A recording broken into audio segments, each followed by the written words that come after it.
India and America.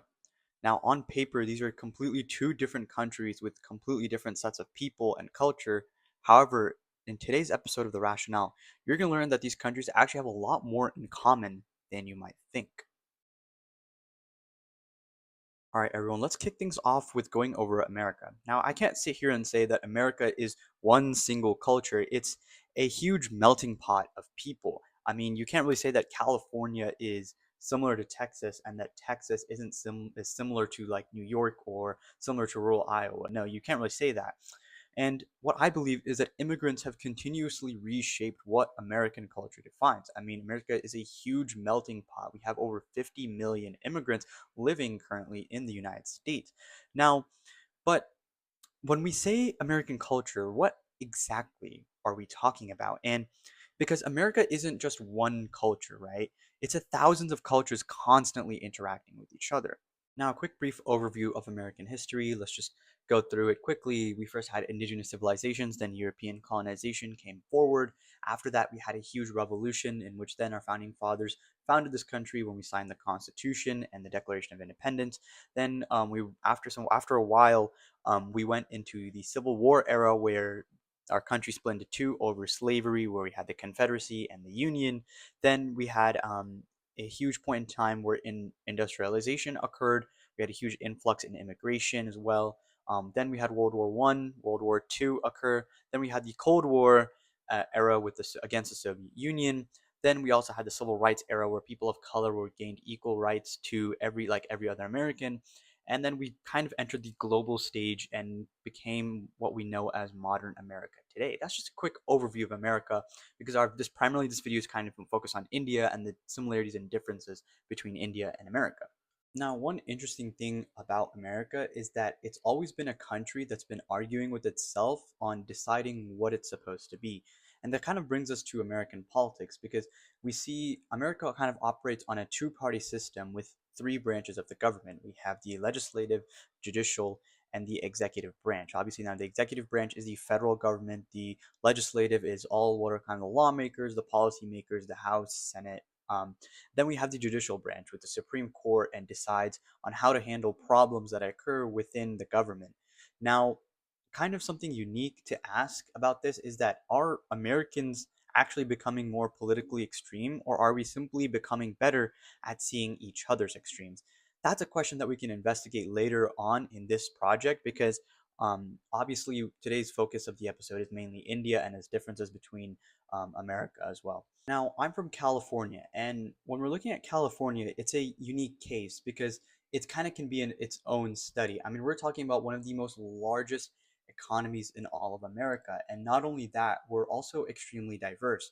We have populations from Asian people, Hispanics, African Americans, and white Europeans as well. So that kind of makes up for a crucial melting pot of America.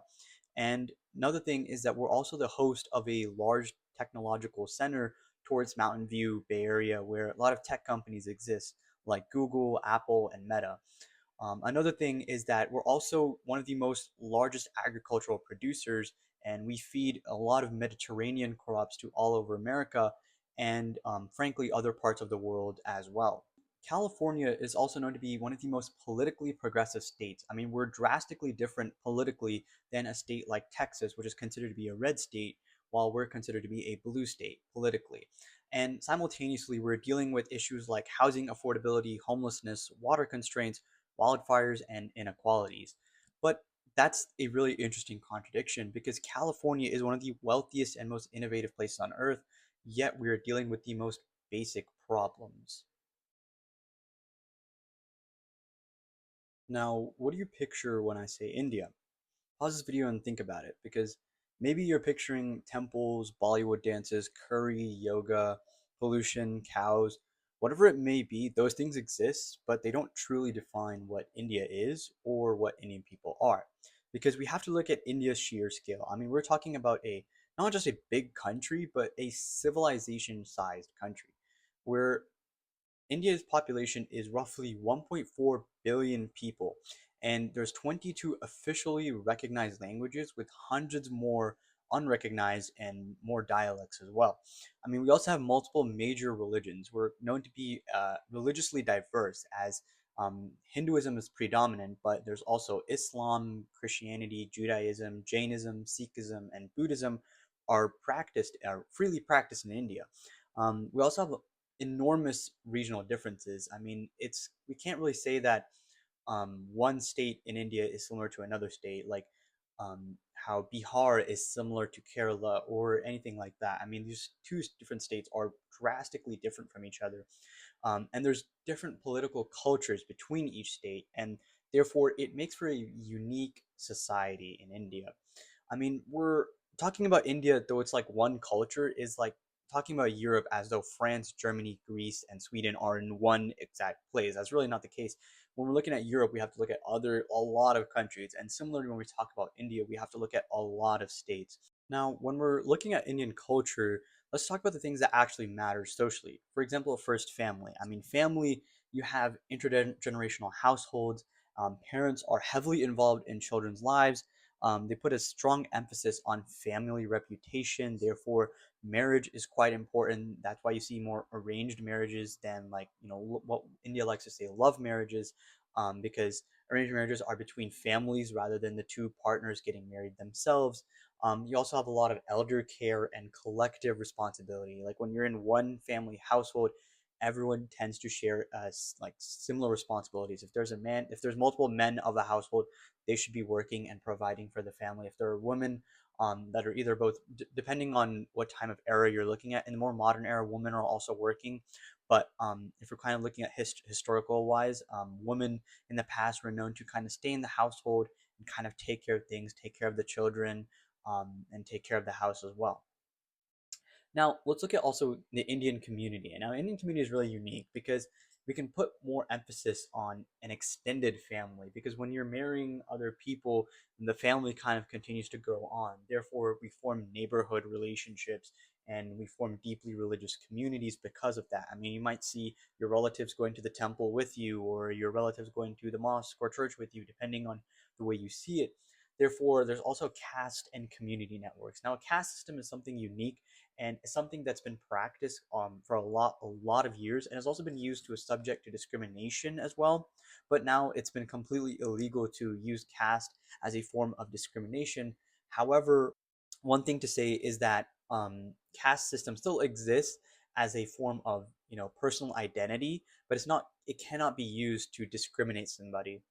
Now, the caste system is essential to understanding Indian society because Pew's Research Center found that 68% of Indian adults identify with lower caste categories, including scheduled castes, scheduled tribes, OBCs, and most backward classes. However, just because India still has a caste system, that doesn't mean it's still being used to discriminate others. No. Caste system is legally prohibited as a basis for discrimination, but caste identity and social inequality haven't simply disappeared the same way that a black person or of someone of African American ancestry considers them a member of the black community because it's their identity. As I am a person of brown identity, I consider myself to be a member of the Indian community, the same way how caste system works. Moving on to religion. Now, India's religion is incredibly diverse. I mean, we're talking about Hinduism, Islam, Christianity, Sikhism, Buddhism, Jainism, along with tribal traditions and religious festivals that are celebrated um, between all religions. I mean, when we're looking at Diwali is something that is not particularly, although it has Hindu roots, it's practiced and celebrated by many members of the Indian community. It doesn't matter what religion you are.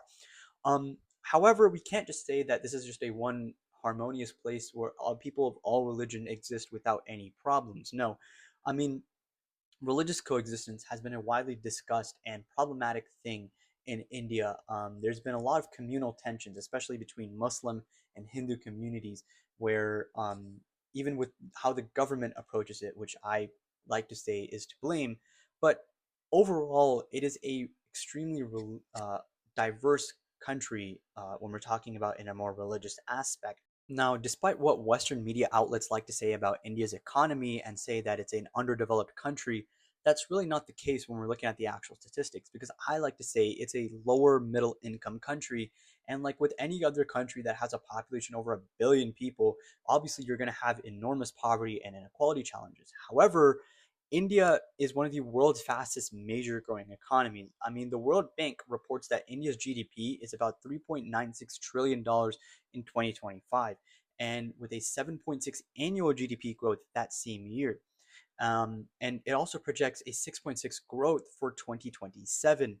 But that's a really interesting contradiction, because India can be simultaneously poor, wealthy, modern, traditional, technologically advanced, and infrastructurally inadequate, because that's the point. India isn't just one economic condition. And what I mean by that is we need to look at India's rapid development.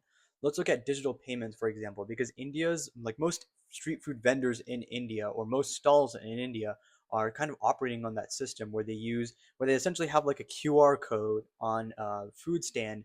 And essentially you need to go up, you can scan the QR code using your like smartphone, and essentially you're able to like send any amount of money depending on what you're trying to buy from the stall. And that's how most food vendors, or even just any type of vendors, street side vendors, kind of operate now. And I feel like that's something that the U.S. just kind of needs to take note of. And the reason why I say that, because it's still common here in the U.S. that we use credit cards and cash for everything. Now, of course, I know there's like Apple Pay and like digital credit cards where if you have an iPhone, you're able to double click the power button and you can pay with a credit card here in the US with a digital credit card. But however, we're still kind of most of us, what at least I see, is that we operate using credit cards and cash over phone payments or Cash App. And I feel like that's something that the US can take note of. Now, obviously, I'm not saying that like this makes India far better than the United States, or that the United States is far better than India. No, India still deals with like a lot of problems. For example, rural poverty is also an issue. And when we're also looking at major urban centers, we see tons of air pollution. Look to like Mumbai and Delhi, where air pollution indexes have gone far above their have reached the dangerous limit, is what I'm trying to say. But we also see infrastructure gaps, education inequality, healthcare inequality, urban congestion, and even sanitation challenges. These are all problems in India that kind of need to be addressed. Now, moving on, let's look at Indian politics. Now, similar like US, it is a democracy. However, I like to call India a massive federal parliamentary democracy, because we have parties like, the BJP party, which holds the most seats in the Lok Sabha, or essentially what the Lok Sabha is known as the House of the People of the Republic of India. Essentially, it's a bicameral parliament of India. And yeah, so the BJP holds the most amount of seats. Another common party is known as a Congress party in India. The party's name is Congress, evidently. And there's also regional parties depending on state government. So it depends on which state you're from. If you're looking at a state level, you're going to see different types of parties than the BJP, Congress, or whatever major national ruling party that you have. But then you also have like caste politics, and religion is also pretty important, because when you're looking at Indian politics, religion has really shaped what type of policies are being into place. Now, I know it's common for people to argue the fact that a government must remain secular and not, adhere itself to one religion or do anything. But I mean, when you're looking at it, there's a lot of people coming out and excusing the current Indian administration for being a Hindu supremacist religion. Or there's a lot of people who, even if me saying that will cause people to say like, hey, no, that's kind of unpatriotic of you to say that. So it's kind of interesting, because India, is has a lot of people, right, and hundreds of political parties, yet it holds nationwide elections with problems that I just discussed, and people will come out and say things. Yet, the question isn't whether Indian democracy is perfect, but neither is American democracy, to be fair. But the interesting question is how democracy functions at this scale. Now, this is where I kind of talk about criticizing India. And like any leader, I believe that the best leaders are brave enough to point out the problems of their government and country. Therefore, um, I think that the most legitimate problem in India right now is corruption. And I think that's why we see, so much wealth inequality, healthcare inequality in India. And therefore, certain classes of people are not equally represented in the Indian government. And because of that, problems like sanitation, pollution, rural development, et cetera, whatever the case may be, because of this corruption, that's why we don't see too much. We see more of an inequality growing. That's why you'll have an extreme wealthy and then you'll have an extreme poor in India. I feel like the middle class is more leaning towards the poor side rather than the wealthy side. So I think that's one of the major problems in India. Another thing I like to point out is youth employment. Now, even though majority of India's youth is unemployed, majority of that youth is actually in school. Now, I feel like that's actually a good direction moving forward. Some people in the Indian government like to claim that, like, oh, because the entirety of youth is unemployed, that they're just sitting around not doing anything. Well, that's not really necessarily true because really preparing for really advanced exams, they have a lot of pressure on them. So I think it's just a youth that's trying to um, decide what to do with their future and what they're going to do when they inherit this future. Now, Freedom House's 2026 report currently rates India 62 out of 100 as a partly free, while still recognizing it as a multi-party democracy. Now, this report does raise some concerns around civil liberties, treatment of political opponents, journalists, NGOs, and minorities, but we don't really necessarily have to agree with that because a source is evidence, it's not really unquestionable authority. Now, again, like I talked about India's youth previously, India has still an incredibly young country. I mean, um, majority of young Indians are currently dealing with educational pressure, competitive exams. I mean, they're being blamed for being unemployed while still being in school, which is kind of crazy to me. They have to deal with social expectations, entrepreneurship, and political. And currently, in the status quo, we saw a huge youth uprising where essentially a judge, I believe, correct me if I'm wrong, a judge decided to kind of ridicule the youth and tell them, hey, you guys are nothing, sitting around being lazy, you guys are all cockroaches. And essentially, a youth leader came forward and founded the CJP, kind of trying to go against the BJP government. Essentially, it's called the Cockroach Janta Party, and going against the Bharatiya Janta. Bharatiya just means India, like Janta Party, and then Cockroach Janta Party is kind of like the opposing of that. So the Indian Employment Report in 2024, the youth accounted for roughly 83% of India's unemployed workforce, but that group of young people is actually mostly all being educated, which I believe is going in the right direction. And because when you have this youth that's trying to figure out what to do in this world, you have people who migrated from India and are coming into this country and just kind of expanding the Indian diaspora. And because of this Indian diaspora now that we see, India's kind of entered the main global media stage. I like to say is now a lot of social media outlets and even news media outlets are now covering India more often as we see the more Indian people are migrating to Western countries, and because of this, we are now dealing with a lot of hatred online, as I'm seeing, and there's a lot of stereotypes around. So I'm gonna try to debunk some of these stereotypes, and quite frankly, there's some of these are actually funny to me. So let's take a look at them. All right, this is the first common stereotype that I see is that Indians smell bad. To me, this is kind of like half-assed and half-witted. Like you don't have anything else better to say about Indian people, so you decided to kind of just attack something that is hard for people to notice is their odor. But the best argument I can say is that body odor is everywhere. It's not like a person that kind of works out in the sun will smell really good. Like that's kind of so that's just what I kind of think is that like it's kind of just half-assed and half-witted. Another stereotype is that all of India is dirty.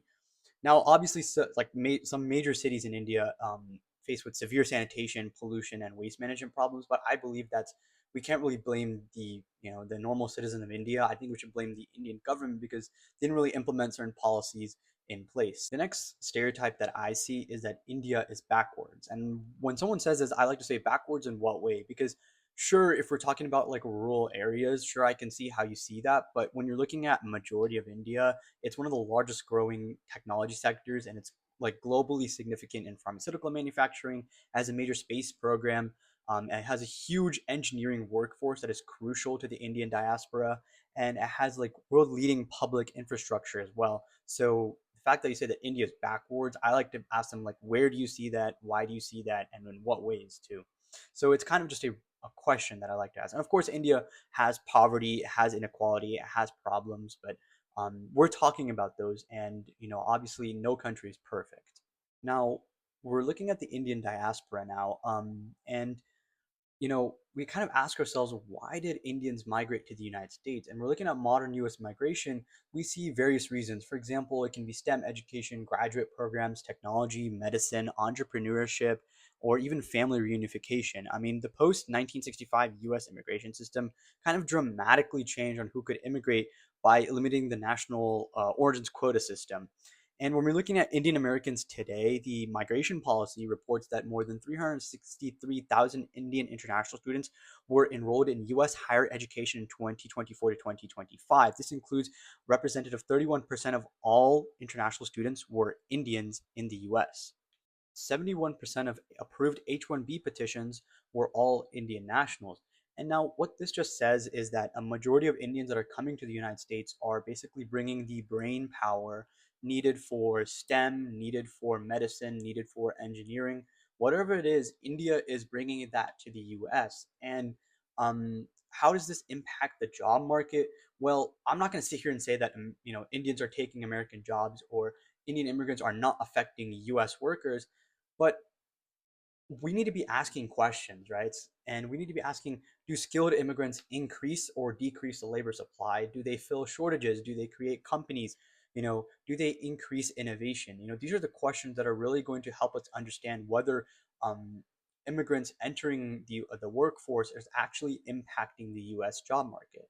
And one thing is interesting about the H-1B system because India dominates it.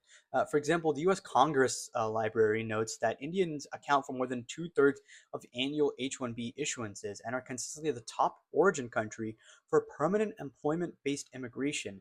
And now what this just means is that a majority of Indians coming to the United States are coming to specifically work and pay taxes for the U.S. government. So um, it's really interesting to see a lot of people claim that, oh, Indians are taking jobs, Indians are doing this, but when we see Indians coming to the US, what they're essentially doing is creating more jobs by creating these startup businesses or creating more more companies or creating more businesses, whatever the case may be, or even paying taxes back to the government. So whatever it may be, I like to say that Indian immigrants are actually helping the US economy. And another thing I'm going to talk about here, I'm getting a little more philosophical, is about Indian American identity. Now, there's a lot of questions to ask as a person, even myself, because what does it truly mean to be an Indian American? Are you Indian? Or are you American? Are you both? Are you neither? Or are you just your own individual person as who you are? And frankly, that's probably the best decision. But at what point does an immigrant culture stop being immigrant culture and simply become American culture?